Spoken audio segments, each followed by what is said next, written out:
Sensitise Uganda is implementing a project for 4 years, or to be specific, 3 years and 3 months. That is from 2024 to 2027, and the name of the project is Fostering Youth Voices for Inclusive and Meaningful Engagement in Decision-Making Processes in Uganda. Therefore, with funding from the Royal Danish Embassy and embassies of Ireland, embassies of Netherlands and Sweden, under a big program called Promotion of Accountability, Civic Engagement and Rights, this project seeks to strengthen the youth inclusion in decision-making processes in Uganda. And the project will be implemented, one at the national level, but also in West Nile region in the 3 specific districts of Nebbi, Arua district, and then Arua city.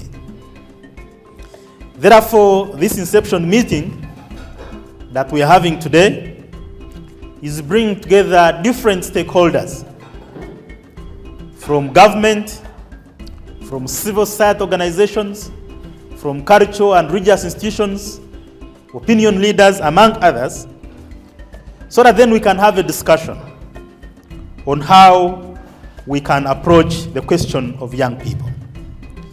This Inception meeting is meant to introduce the project to different stakeholders, share and discuss the project implementation framework with various stakeholders, establish partnerships and collaborations with the local government and like-minded organizations that are already existing and implementing within the district, but also discuss strategies on how we can engage the young people better and in a more useful and prosperous way. We deal with issues of governance and accountability.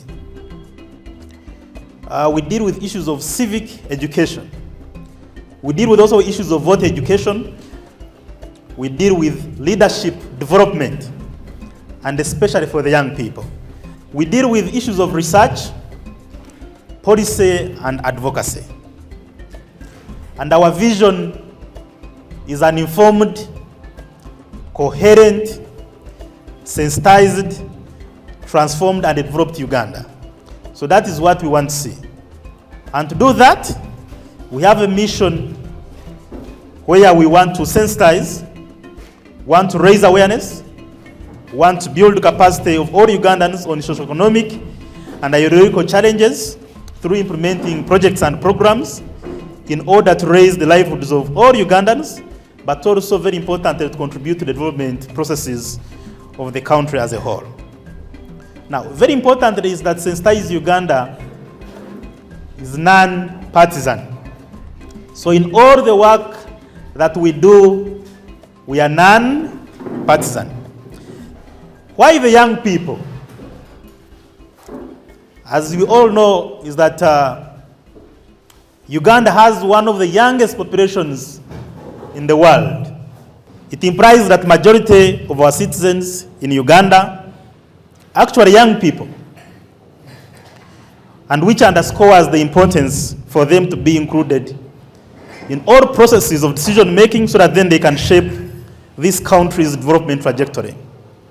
Because if we don't include them, it means they are likely to take this country on a long path when they take charge at whichever time they wish to. So therefore, I think as a country, we need to play a part in making sure that we direct these young people. The way young people engage with their leaders, I think needs to be improved. So it's saying that we need to build capacity of youth in advocacy and effective and meaningful engagement between the youth and then the duty bearers and the power holders, among so many other findings. These are some of the activities that we are proposing. The first one is a baseline, which I've told you that we have conducted. Because we talked about the need for leadership development of the young people, we also, I think, need to develop a guide that how should this leadership look like?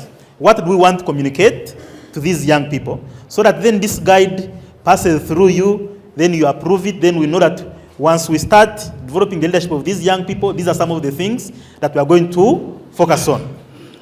So we are suggesting, maybe for the beginning, we can think about, per year, can we train around like 60 young people in leadership? Now, those that are going to be trained in leadership, can we provide for them a mentorship program so that they are mentored to understand what they want to pursue in life? The good thing is that most of us here are leaders, and there are so many young people that look up to us. So for us, we are suggesting that in the kind of mentorship is that if they want, for example, to be mentored by other DC, then for us, we reach out to the other DC and we say, a certain lady, a certain gentleman would like to be mentored by you. Could you please accept and you mentor this young person maybe for the next how many months? Because maybe the person wants to be like you. The issue of young people is a serious issue. In security, they look at it as a security issue. Why is it looked at as a security issue? It means that if we don't handle the question of youth very well, then they are likely to go astray, isn't it? And then that's when it becomes a security issue. All countries that come down, you can look in the Middle East, you can look within Africa here, these are all young people causing chaos. So then how do we make sure that we support young people so that they learn how to engage with their leaders better, they learn how to contribute to development better without resorting to violence. So partly, this is what this project is all about. And ladies and gentlemen, you will allow me to first stop in here. So today we are privileged to host you here in Nebbi to receive this program. And after that, I believe we shall sign an MOU. And from there, you will be free to commence your program in the district. I want to appreciate you for particularly picking through your program an area that covers one of our key population segment, the youth. As we are all aware, these are the future leaders of tomorrow. They are the ones who will carry the mantle of managing our district and Uganda. And if we don't prepare them well, then we run a risk of handing our future to people who will not care about the communities and Uganda. And it is my belief that this training will complement the patriotism training program that our government normally emphasize. And also we are aware that the youth are faced with a lot of problems, and bringing them together in their multitude sometimes is a big problem. But working through the networks that they have and the structure of the youth council that is represented here, at least we are able to reach a good number. So your coming on board is going to add to that milestone, because an empowered youth will enable us to usher in a more responsive citizen, not only in the governance of society, but also in their own rights in managing their own affairs. And I think that is the problem where we have not been moving in the right direction. Government has a lot of programs targeting youth, especially for livelihood, but because the mindset is not tuned towards self-reliance, the youth have become opportunists, looking for any available opportunity. And that's why these days you find most of them are along the roadside, because they believe by being there through providence they may get something for the day. But we have not ingrained in their mind the spirit of hard work, self-organization, and determination to work for themselves. So we can only do that if we have this opportunity to put them down, let them know their roles and responsibilities and the obligation they owe themselves and their families, and then the society that tomorrow they will govern. Because if they don't have a strong foundation, we are going to nurture a group of rogue leaders who will be there to loot our country. They will be looking at opportunities available and will move there to take advantage. And you can see the kind of chaos we shall have. So I think from here, we shall move in a more fashionable and organized way.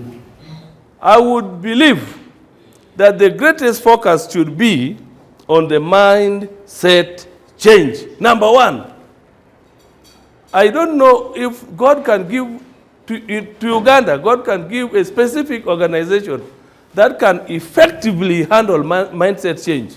Then we would be very good to go. Sensitise Uganda, mindset change should be a priority among other priorities. That the problem causes, even at the time of elections, are youth. But the reason is very simple. We don't have proper civic education. That is one thing that I feel Sensitise Uganda should also appreciate. That area of civic education. There has never been, I have lived in Nebbi for so many years, and I've been in political leadership for some years. But I have never seen a specific organization coming to only dwell on civic education. And this civic education must be a continuous process. So Sensitise Uganda, if you can come and engage with our youths, don't only come today.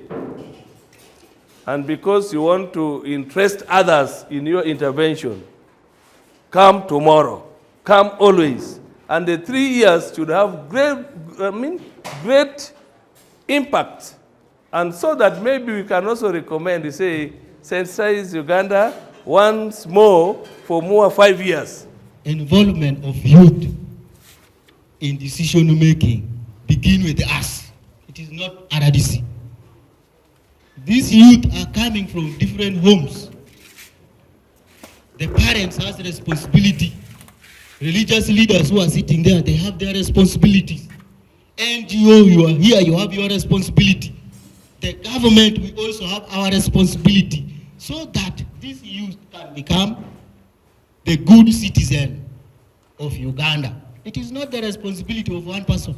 It is our responsibility. All, as you come on board, you are also adding on our gear to make sure that all our youth who are there, where we cannot tap in, you come in and you push us together. Nebbi district is open, the door is open, the window is open, and the leadership, they are all welcoming. As you have seen, we are all here, we have welcomed you. Do whatever you can do, engage with these key stakeholders. They will also give you some tips. I say all this for God and my country. We are very grateful. We have a lot of challenges with the youth, which I've seen from your presentation. Some of the challenges will be handled. I'm grateful for that. So as they go to that national level, let them advocate for resource allocation, especially to community-based services department, because we are really neglected in the country, and yet we have a lot to play to change the mindset of the community. We, the religious leaders, when something is coming, we pray hard there, it should take shape. If something is coming, we pray it should have impact. You work hard to see that the intended purpose is achieved. If it is not achieved, we shall not be happy. As a district youth council, the whole of 5 years, we are almost reaching 5 years now.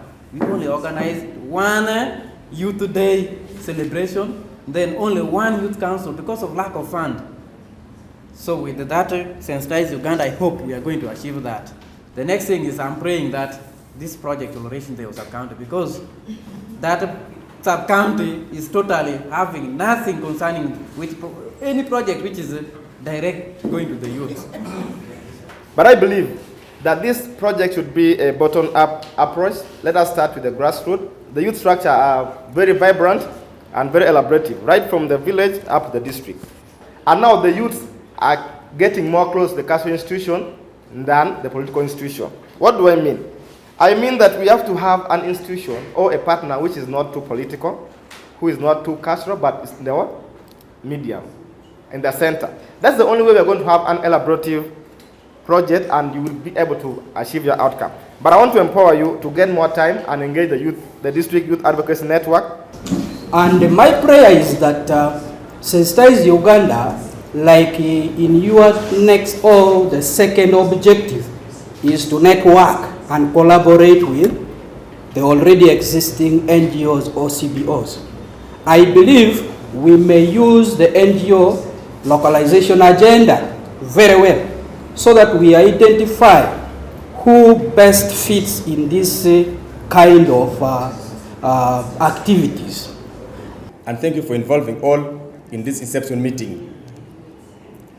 In your presentation, you said you will be mentoring about 20 youth, that's per districts, and then 16 all together. And in summary, you propose to choose 2 sub-counties to work with, one in the urban setting and one probably in the rural settings. But I was making a proposal, which I think, like out of the 20 that you are choosing, why don't we, like Nebbi districts, we have about 16 sub-counties.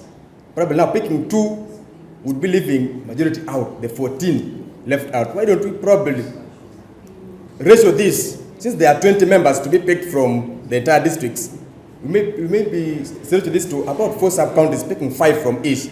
We already have the group along the youth council that could mobilize in their structure. According to me, I think that if those activities are reduced, and rather you just maximize a few of those activities and then increase the number so that you can feel the impact of the whatever you're doing, because now scattering it to different activities and then trying to do it and you don't get anything out of it, I think does not make a lot of sense. That's according to me. I don't know if you take my humble suggestion.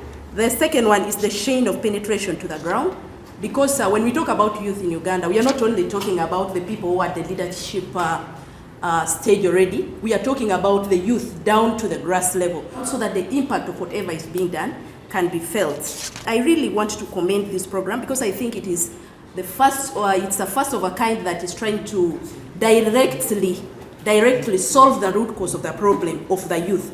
Because usually the problem that we have is lack of information. Most of our youth do not have information. That is why they are not able to involve themselves in decision makings and different other things. So I want to commend that you people are really on the right track. If we welcome this project very well, and we start to do what has been planned, everyone is enveloped. And to politicians, I know politicians always will want their sub-counties to be picked. Politicians are public servants. Even when this program does not go to your sub-county, but it's within Nebbi and is successful. If you look at some of those activities he mentioned, policy influencing, if a policy is influenced that touches the lives of young people in this district, in Uganda at large, even your sub-county will be inclusive. I want us to look at it from that perspective and first own it, take it forward. Those conversations will go on. Those numbers, let the numbers start. Be very careful in selecting. Don't select by rewarding those who campaigned for you. Okay. In your communication, you talk of like signing memorandum of understanding with the district. Yes, the district is our father as a municipality. I'm telling you the truth that there are projects that come in the district, and as the municipality, we are missing. And I'm requesting Sensitise Uganda, as you're coming to the district, as you're launching your project into sub-county, at least you pick one sub-county and one division so that the municipality also have to benefit. But also we are thinking that maybe preferably we could think about an urban sub-county, like a municipality or a town council, and then a rural sub-county, something like that. But again, that is why we're here, so that then we can have a discussion and then agree. People believe that our mindset, or mindset of the youth is very poor. It is true, because many times when you reach us down there, their expectations are too high, and that's one of the elements of the mindset that I think this project is going to fight. I don't want to take much of the time, but I request a volunteer to move a motion for the adoption of this program, then another person second. I, Akuachwin Judith, the District Female Youth Councillor, do rise up to move a motion to adopt the Sensitise Uganda project to be implemented in Nebbi district, if I may be seconded. Thank you. Someone to second. Wadana Julius is my name. A male councillor representing youth of Tata Division, do rise up to second the motion. Thank you.